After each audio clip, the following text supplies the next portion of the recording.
I wanted to announce something. I have an announcement to make. I'm actually really excited about it. I've decided to produce my next short film. It's called Adapt. And, well, I wanted to, I wanted to let you know why I decided to produce my next short. As many of you know, I do music.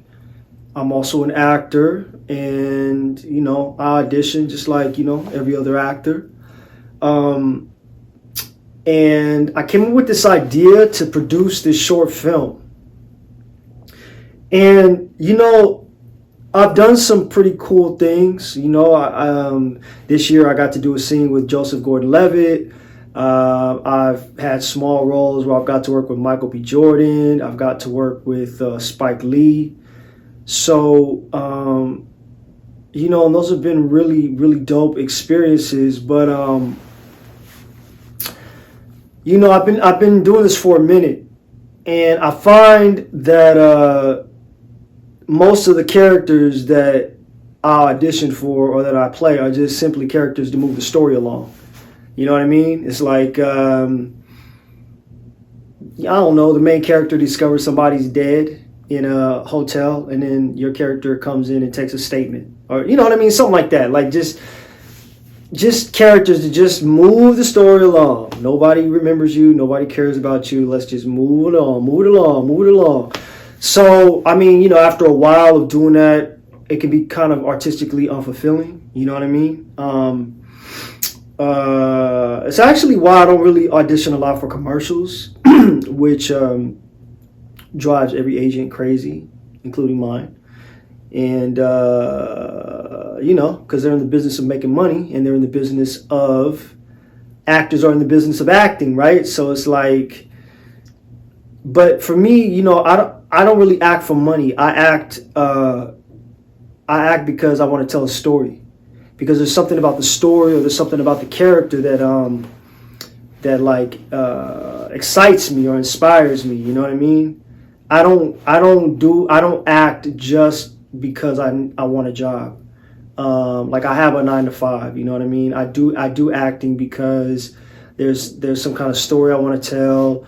There's somebody really dope that I want to work with. The script inspires me. The character inspires me, etc. So after a while of doing this, and then you're doing characters, you're auditioning for characters, and the point is just to kind of move the story along. As an actor, like, I need some meat on the bone. You know what I mean? Like, that's cool. I can still audition for those things or whatnot, but just to keep the creative, edge sharp, like, I need more to fulfill me. So, and the other thing too is, like, if you really think about it, maybe you never thought about this, but like, there's really only like black actors don't really get to play super cool characters a lot of times. I mean, like, there's Denzel, there's Will Smith, there's Samuel L. Jackson. There's the same 5 actors who get the super cool roles. Idris Elba, right?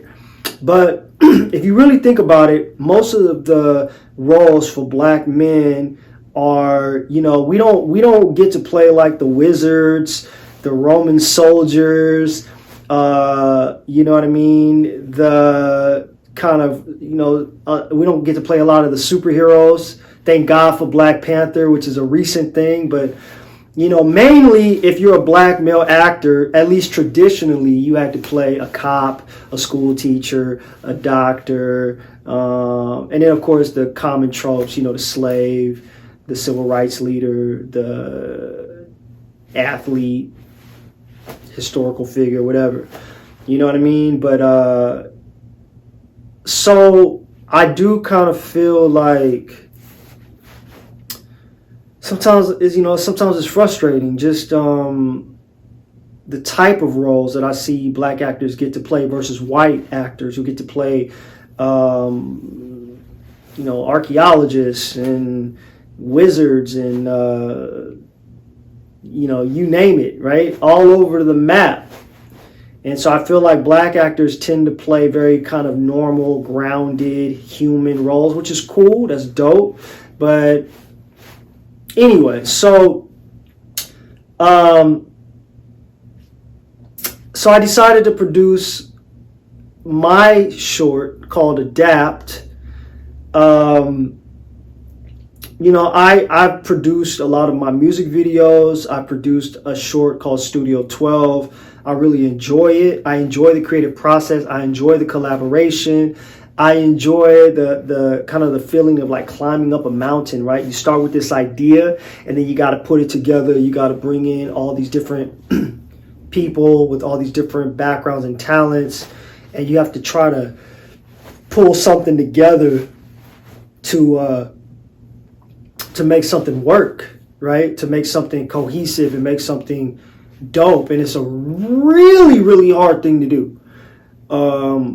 But I enjoy the challenge, and I also enjoy just like every day, just kind of plugging away at it, working at it, coming up with new ideas and all of that. I really enjoy producing music videos and shorts. So I've been wanting to produce a short film, but I just haven't had the inspiration, or nothing's really come to me that's kind of like excited me until now. So essentially, Adapt is about a woman named Lauren, who is an up and comer at a marketing firm, and she's kind of been working her way up, and she's got an opportunity to really kind of prove herself and really kind of take that next step. So she's been kind of gathering all of this research, and she's about to reveal it to the company, and it's going to really kind of skyrocket her to the top. But her immediate boss, Alan, has, unbeknownst to her, has kind of stolen her idea and taken credit for it. So the short is really about when an unstoppable force meets an immovable object, and they kind of clash, and you find out about the history between them. And there's an interesting role reversal and sort of power dynamic happening between them. And it is that power dynamic and that kind of subtext, the things that are unspoken between them when they butt heads. That's the juice and the electricity of the short film. And there's a surprise kind of flip ending, and it's very interesting, and is really contained between really these two characters. There are a couple of other kind of supporting characters, but it's really about the dynamic between Lauren and Alan. And how I came up with the idea is that I was reading a book called Snakes in Suits, and it's really about the corporate psychopath. And a lot of us, when we think of psychopath, we think of serial killers, con men, etc., etc. But there's a guy who, Robert Hare, and he's the foremost expert on psychopaths. And he did a study, and what he found was that 1% of the population are psychopaths, but there's up to 4% of corporate America are psychopaths. So the question in the book is, well, why? Why is it that we find 4 times as many psychopaths in corporate America than we find in, normal everyday society? Why is it that these 4% tend to be at the very top of the food chain? These are your CEOs, your COOs, so forth and so on. So, and it also examines if you are a part of a company, if you are a hiring manager, if you are, a senior VP, how do you avoid bringing in these type of people into your organization? And it looks at what is the damage that these people cause, how do they operate, what is their MO, and how do you spot one when you see one? This is what this book was about. And I found it fascinating, so I decided to write a script kind of about that, starting with the character Alan. and kind of moving from there. And I'll tell you more about the script, the plot, the details, and whatnot. Like we'll get into it. This is a marathon, not a sprint. So I'm going to bring you into the step-by-step process of making this short. I'm going to bring in other people that I'm collaborating with to pick their brain, that you'll get to kind of hear their perspective and their mindset, etc. So we're at the very beginning of this thing, but I just wanted to announce that I am producing this short. I'm super excited. It's going to be super dope. Yeah, so just, stay tuned, but there's plenty more to talk about as far as this short. But yeah, just looking forward to kind of diving in. So the next step for me right now, we've been working on the script. We've kind of got it where we want it. So the next step is finding a director. So I'll bring you into that process as well. Like, the whole process of kind of finding the right director, what I'm looking for. I'll bring in the writer as well. We'll talk about our collaboration, what that process was like. So